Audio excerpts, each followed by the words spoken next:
Hey guys, welcome back to the Hardcore Ironman series. In this episode we're going to be going on a little bit of a construction grind as we have lofty goals of being able to make ourselves a max house. As this will make our lives easier in the future, in order to do this we're going to have to tackle Rhorrn once again for our antidote drop and dip our toes back into the wilderness and hopefully not getting PK'd. So let's get into it.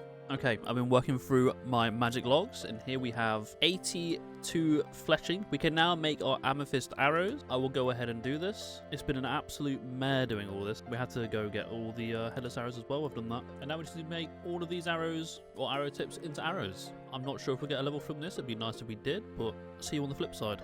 As you can see, we got ourselves a woodcutting level out of the way as I had to briefly go AFK. But there's also 83 fletching. No more fletching levels, but there's our over 30,000 amethyst arrows. We're going to be stopping there just in case we want to make some other kinds of ammunition in the future, so we don't have to go back over to the mines and grind that out. Now what we'll be working on is converting our teak logs into planks, as we have more than enough to be able to get ourselves 85 construction. For that I'm going to be using the demon butler method. So I had to make a dining room in our house, as well as make him a bell so that we can grab his attention. He's also not going to want to live in our house if he doesn't have a room. So we went ahead and made a bedroom for the both of us. One of the last things I had to go and grab was a gold lead to be able to make a servant's money bag, as that will allow us to deposit coins in there so the butler can take his payment for himself, and I don't need to go through the dialogue as that would slow us down. The butler will take 10,000 coins from their every 8 use of his services, effectively making him cost each service 1,250 GP. I did find that I had to move the parlour away from the portal as it would make the butler spawn away from me, so he had to walk towards me. I think this was due to the fact that it was making him spawn in there and he was too close to teleport to me once I decided to call upon him every time I entered. In order to do this method from here, we start off at a bank, coins in our inventory, runes to TP to a house in our pouch, and then we obviously have the logs that we wish to convert into planks alongside the bank teleport. We then ask our demon butler to go to the sawmill and return to us with the planks. Then we TP out to the top bank. PvP worlds are better at this, but I'm taking zero risks. I would rather it take longer and be completely unable to screw this up, because at the time the butler would come back to us with the planks in the house, he will not be able to find us, so instead he will send the planks over to our bank. This is obviously going to be more costly than doing it ourselves, but let's be honest here, we don't have much precious time on this earth, so I'd rather just spend a bit more GP to get out of the way faster. Unfortunately I had an update on my Nvidia broadcast, so I lost the majority of my audio here as I forgot to set up my microphone again, so I've completely forgotten how long this grind has taken me and how many planks per hour we were able to get. Sorry about that.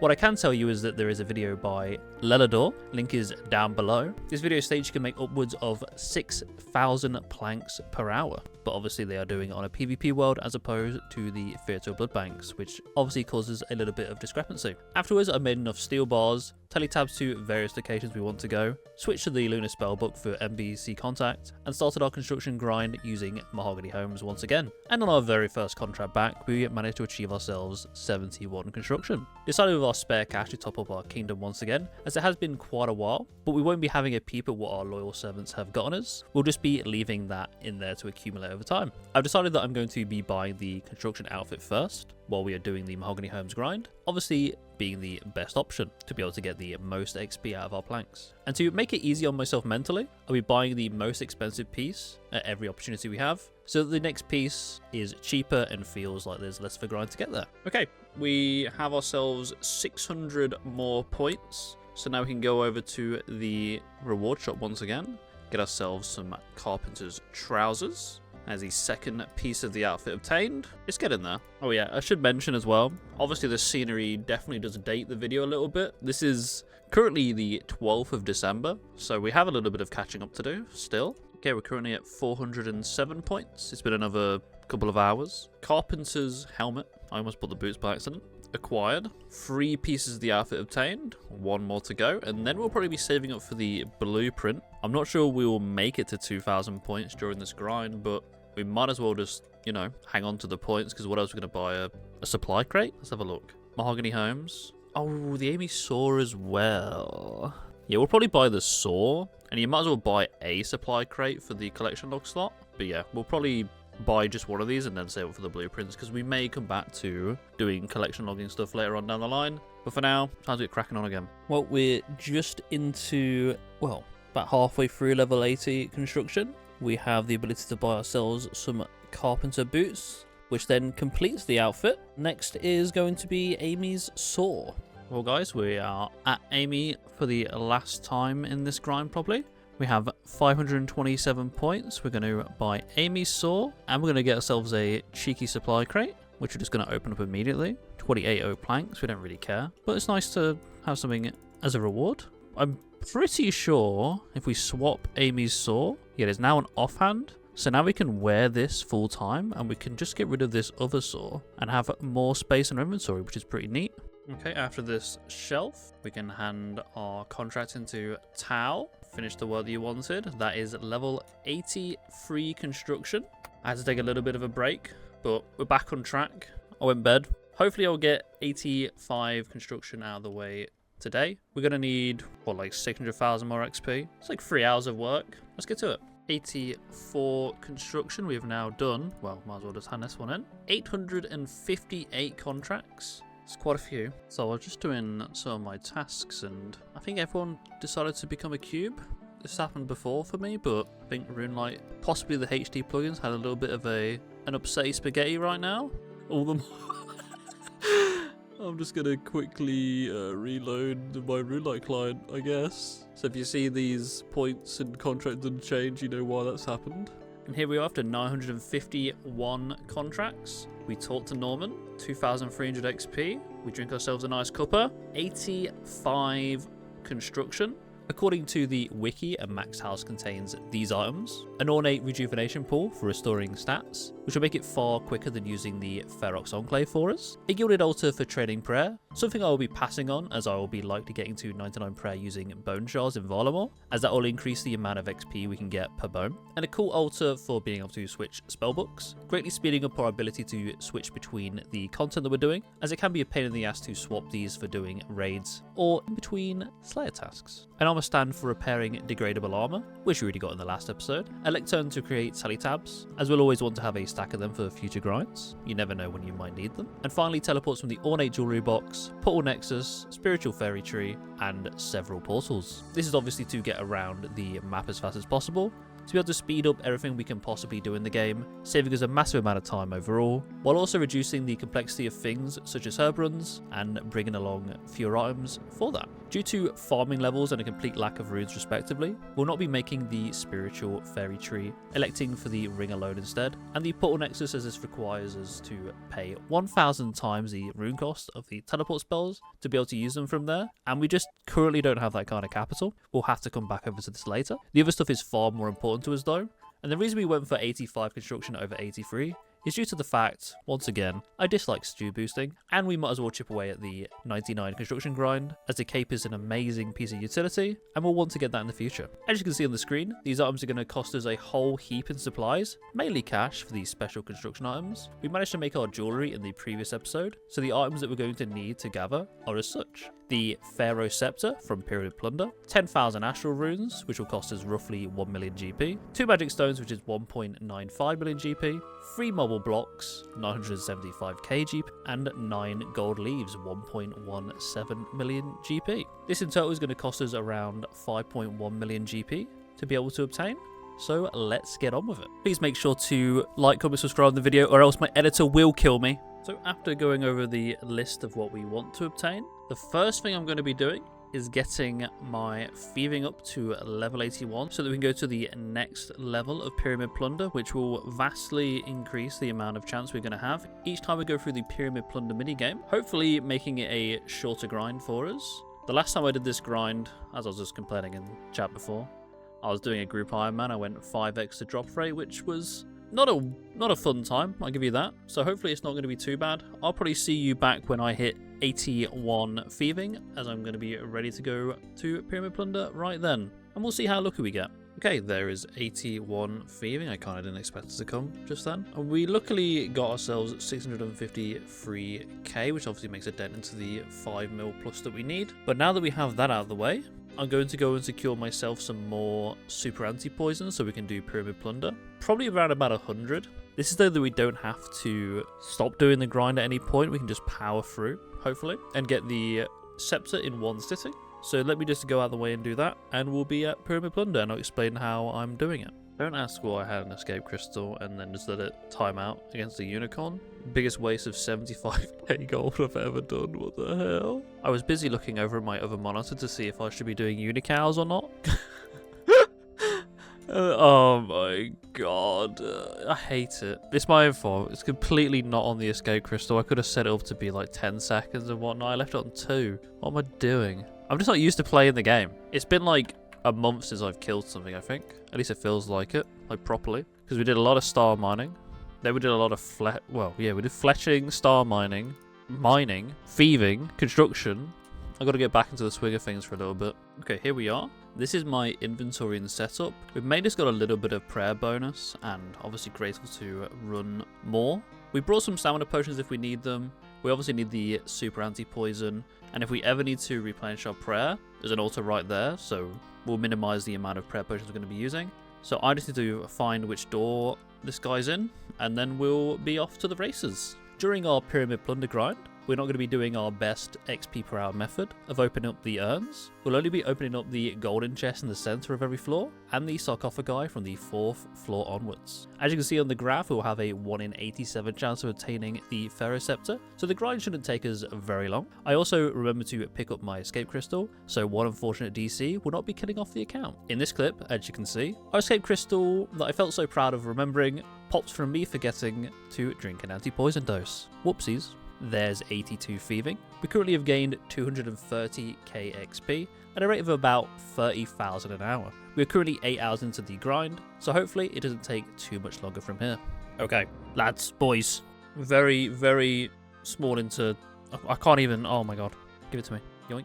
Mine. I'm out of it. I'm never coming back. I hate pyramid plunder. Okay, now that we have our Pharaoh Sceptre, now we need to make ourselves some money so that we can obviously buy the items and the Ashra runes that we need to have for the grind. We're going to be doing the Elven course. I didn't expect to come back here to do agility alching, but we might as well. I'm just going to out the most expensive ones. We obviously don't have enough nature runes to get through all of this, but we don't have to get through all of it. We should have, because again, we're looking for about 5.1 million. We have 500k to begin with. We have over 1.1 million battle staves, 2.8 million rubies, ruby bracelets, 1.6 mil in diamond bracelets, and we won't. These are the ones that we won't get through, the emerald bracelets, but we have an additional 5 mil in there, so we should have more than enough realistically. So I'm going to keep doing some agility, and I'll be back. Well, probably when I get my first magic level and any subsequent potential agility level, which would be nice, because we're going to be here quite a while. But I'll see you then. There we have 91 magic. I don't know if it guesses anything. It doesn't seem to. But that should be a max hit on our warp scepter. As I'm seeing right now, it's going to be 9,450 alchemy casts to the next level. So that is the only one we're going to be getting on this grind, unfortunately. Hopefully we get ourselves an agility level or 2.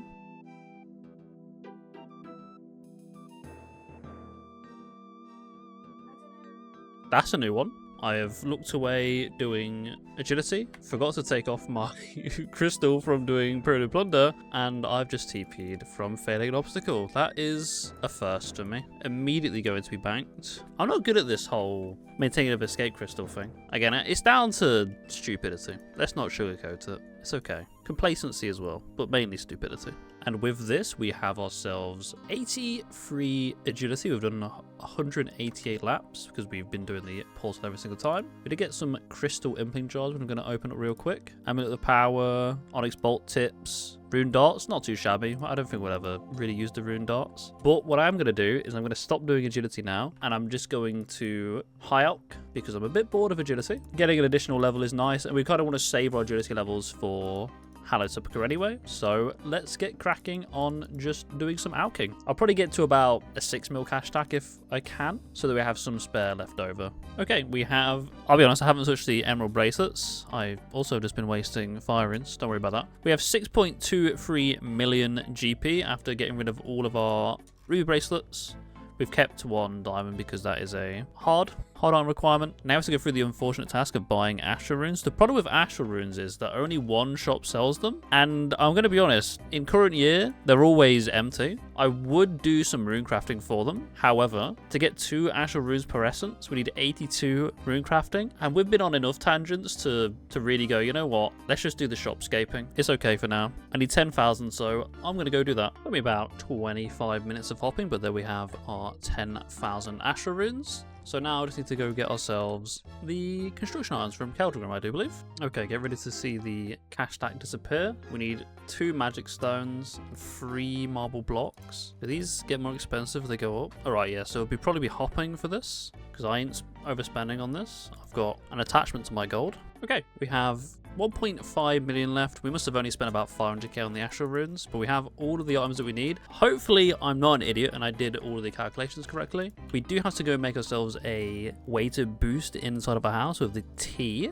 So I'm going to look into doing that first, and then I will be hopefully making items. In order to make teak shelves too, we need a couple of gold leaves. So we did need a little bit more money, but that's fine. We didn't do the actual calculations wrong. Okay, there's the LELADOR, the sink, and the shelves. We didn't actually have a kitchen before, we had to make one. Now we're gonna have to grab some other miscellaneous items, like signets for the occult altar, and to charge our rings of wealth for the jewelry box. So it's time to brave the wilderness once again. This is the setup that we're going to be bringing into the wilderness. I do have my alt camping over at the demonic ruins, so I can teleport there using the Anakal TP. From there, all we have to do is run east, hoping to see no one on our way over there, towards the Fountain of Rune, which we need to reach in order to be able to charge our rings. Luckily, after we managed to do that, we could TP out from level 30 wilderness with our Amulet of Glory that we had charged, and we managed to get ourselves out of there scot-free, charged ring of wealths in hand. Okay, we have to make ourselves a achievement gallery.